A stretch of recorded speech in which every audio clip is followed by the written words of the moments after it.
Olá a todos e todas, sejam bem-vindos. Processo penal. Gente, eu estava aqui gravei toda a aula de interrogatório. A gente está então trabalhando as provas em espécie, né, nessa turma de processo penal. Perdi a gravação, então estou aqui começando de novo. Provavelmente, sei, quando a gente repete a mesma aula, talvez fique um pouco mais curta, mas a gente faz a nossa live no meio da semana, tá? Essas coisas acontecem, assim, só para contar um pouco os bastidores, porque vocês veem aí nas aulas dos professores de vocês, todas bonitas, né, bem editadas e tal, e não, às vezes, pensam que não há contratempos, né, no meio do caminho, e eles existem. Mas estamos aí. Vamos lá. A aula de hoje, então, a gente está entrando no estudo da nossa terceira prova em espécie, que é o interrogatório. Nós já estudamos a prova pericial, a prova testemunhal, todas as problemáticas envolvendo esses meios de prova, né? Pensando nesse tema das provas em espécie, a partir da necessidade de um processo penal democraticamente comprometido, né, constitucionalmente comprometido, que ele se respalde em uma mais correta, na mais confiável, com a maior credibilidade possível, maior racionalidade possível, né, nessa produção probatória que está a cargo das partes em um processo penal acusatório, adversarial, e sobre o qual o juiz irá fundamentar a sua decisão, irá decidir sobre os fatos, né? Então, a gente passou aí algumas boas aulas tratando de teoria geral da prova, exatamente porque esse é um tema que atravessa o processo penal assim de forma absolutamente relevante e fundamental. Tá? Então, agora a gente vai estudar o interrogatório do réu. Primeira coisa, interrogatório do imputado, interrogatório do réu. E aqui já começa a primeira reflexão. A doutrina processual penal, em uma certa medida, tenta ali, abre esse assunto, analisando a natureza jurídica do interrogatório. Tá? Me parece uma discussão inócua. Por quê? Porque quando a gente pensa na natureza jurídica do interrogatório, é óbvio que a natureza jurídica do interrogatório é um meio de prova e um meio de defesa. Então é importante entender esse outro viés que muitas vezes não é colocado, que é o interrogatório, ele deve funcionar como um meio de defesa do imputado. É um meio de prova e é também um meio de defesa. Por que eu considero inócuo? Por causa dessa conotação e desse peso, talvez, que carregue essa expressão meio de prova, e é isso que eu quero tentar desconstruir aqui, porque o Código de Processo Penal, na sua exposição de motivos, uma leitura do CPP com a Constituição Federal, nos dá a certeza de que todas as fontes de provas, provas em espécie, eu prefiro a expressão fontes de prova do que meios de prova, devem ser consideradas relativas, ou seja, não podem ter uma preferência ou uma valoração maior do que a outra. E quando a gente está aqui falando, não é à toa que nós estamos estudando esses meios de prova, essas fontes de prova, antes de estudarmos outras, porque essas são, na prática judiciária, muito, muito, muito utilizadas de forma quase absoluta. Então, a prova pericial, né, é claro que existe uma credibilidade à prova pericial, mas a gente não pode esquecer que por trás daquele laudo realizado existe um ser humano, né, com todas as suas também preconcepções em relação àquele fato, especialmente fatos midiáticos. Estudamos essas questões também relativas à prova testemunhal, né, alguns processos que se debruçam sobre certos crimes, como por exemplo tráfico de drogas, que muito se tem condenações no Brasil especificamente apenas com base em prova testemunhal, no caso do depoimento do policial e etc. A gente já estudou isso nas aulas anteriores, mas aqui falando do interrogatório, também existe um resquício inquisitorial muito grande, que é o seguinte, durante séculos, né, de um processo penal atravessado por um modelo inquisitorial, em que se acreditava que o juiz deveria buscar a verdade real e que esse mesmo juiz que deveria buscar a verdade real, ele também funcionava como acusador, né, um juiz inquisidor, que acreditava estar combatendo algum mal. Essa ideia toda bastante moralizante e bastante inquisitorial mesmo de um processo penal, de uma acusação criminal, ela era bastante pautada no interrogatório do imputado.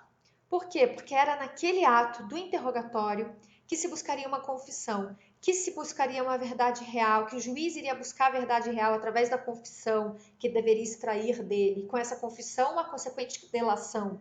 Né? Então esse binômio confissão-delação já estava presente lá atrás e atravessa o nosso processo penal durante todos esses séculos de Inquisição, né? Deixando resquícios e vestígios inquisitoriais muito presentes até hoje.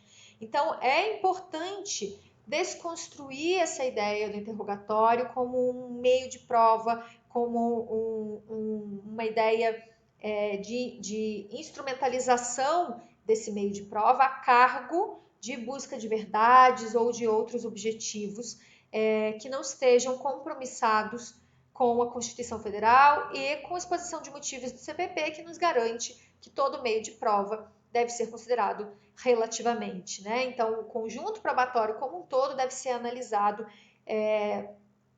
para que o juiz possa fazer uma boa decisão sobre os fatos, né? Bom, pensando ainda no interrogatório, o que a gente pode discutir a mais? A Constituição Federal, gente, no artigo 5º, traz lá dois incisos importantes. O primeiro é o inciso 55, que fala mais ou menos assim, que aos litigantes acusados em processo judicial ou administrativo vai ser assegurado contraditória e ampla defesa. Muito se discute sobre se esse inciso deve ser assegurado na fase de inquérito policial, e aqui a gente tem que fazer uma leitura também em consonância com o que se espera, né, de um inquérito policial. Opa! Caí aqui. Com o que se espera do inquérito policial, que é formar opinião delicti do órgão de acusação, mais especialmente do que se tem como direitos assegurados a um investigado. Então, vejam, vocês sabem que durante o inquérito policial, o contraditório e o direito de defesa são minimizados, são relativizados, né? Praticamente não existem. O delegado, a autoridade policial não vai intimar a defesa dos atos que ele está, dos elementos que ele está colhendo na investigação. Mas existe interrogatório na fase de investigação. E esse interrogatório deve estar pautado pelo direito de defesa. Em qual sentido? Artigo 5º, inciso 63, também nos ajuda a compreender isso, que vai dizer que o preso tem o direito a ficar calado, tem o direito ao silêncio, né? O direito ao nemo tenetur sede tegere, direito a não autoincriminação, direito de não produzir prova contra si. Então, compreendam aqui uma coisa. Eu tenho interrogatório do imputado na fase de inquérito, eu tenho interrogatório do acusado na fase de instrução, no processo penal. Qual é a diferença, qual é o valor probatório desses dois atos nesses dois momentos? Na fase de inquérito, tem que ser assegurado o direito a um advogado, direito a uma defesa técnica ao sujeito. Deve ser assegurado o direito de ele prestar as informações e as declarações, sabendo em que condição ele o faz. É absolutamente censurável pensar que alguém pode estar sendo inquirido como investigado, como suspeito, sem saber, acreditando estar prestando declarações como testemunha, como informante, enfim. Então, tem que saber em que condições, tem que ser-lhe assegurado o direito de saber em que condições presta aquelas declarações. O direito de estar com o seu advogado. Qual o valor probatório conferido ao interrogatório nessa fase de inquérito? O valor probatório concernente ao próprio objetivo do inquérito policial, que é o quê? Formar a opinião delicti do órgão de acusação. Se é formar a opinião delicti do órgão de acusação que serve, se é para isso que serve o inquérito policial, e nele teve presente o interrogatório do imputado, uma vez que esse inquérito policial é apresentado ao Ministério Público, ao órgão de acusação, e ele oferece a sua denúncia, se ele o fizer, segundo consta no artigo 3º, parágrafo 3º, artigo 3º-C, parágrafo 3º, introduzido no Código de Processo Penal pela recente Lei 13.964, o pacote anticrime, que traz a exclusão física dos autos de inquérito policial, o valor desse interrogatório, extraído em fase de inquérito policial, termina aqui. Vocês sabem que esse dispositivo está suspenso por força da decisão proferida em sede de liminar em janeiro desse ano pelo ministro Luiz Fux. Porém, esperamos, né, que esse dispositivo essas ADIs sejam julgadas pelo Pleno do Supremo e que esse artigo entre em vigor, porque é absolutamente necessário a exclusão física dos autos de inquérito policial.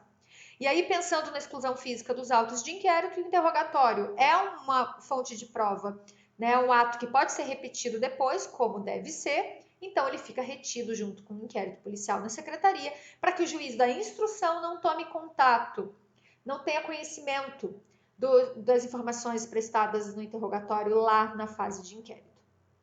Tá? Os direitos dele, do réu, no seu interrogatório na instrução, são os mais amplos possíveis. Então, direito à ampla defesa, direito a ser ouvido na audiência de instrução e julgamento por último, né? Então, o interrogatório é o último ato da audiência de instrução e julgamento, para que ele possa se defender efetivamente, amplamente, de tudo que foi dito na audiência anteriormente, pelas testemunhas, por peritos, assistente técnico, etc. Ainda sobre interrogatório. Obviamente, deve ser considerado como um ato livre, espontâneo, deve ser realizado sem nenhum tipo de pressão, deve ser realizado submetido à presunção de inocência, atravessado pela regra constitucional da presunção de inocência. Isso deveria estar claro, isso deveria ser exteriorizado, verbalizado pelo juiz na audiência, de que houve o réu, de que houve o acusado nessa condição de inocente, que se ele quiser, ele pode prestar as suas declarações, a sua versão dos fatos, né, direito de defesa pessoal positivo, ou permanecer calado, direito de defesa negativo. Nemo tenetur sede tegere, artigo 5º, inciso 63 da Constituição, que eu citei agora há pouco. Esse artigo 63, ele diz expressamente ao preso é assegurado o direito de ficar calado.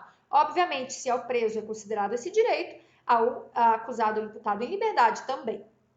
Não há muita discussão aqui em relação a isso. Então, nesse sentido, por dever ser um ato espontâneo, livre de pressão, realizado sob a regra da presunção de inocência, obviamente está proibido, né, qualquer utilização de detectores de mentira, de soros da verdade, de dispositivos outros que possam quebrar essa barreira da legalidade, né, e do devido processo legal, do devido processo penal. Tá bom? Gente, espero vocês então na nossa live, quinta-feira. Deem uma lida, assistam esse vídeo, cheguem até aqui nessa videoaula e a gente se vê na quinta-feira com o processo penal. Tá bom? Tchau, tchau!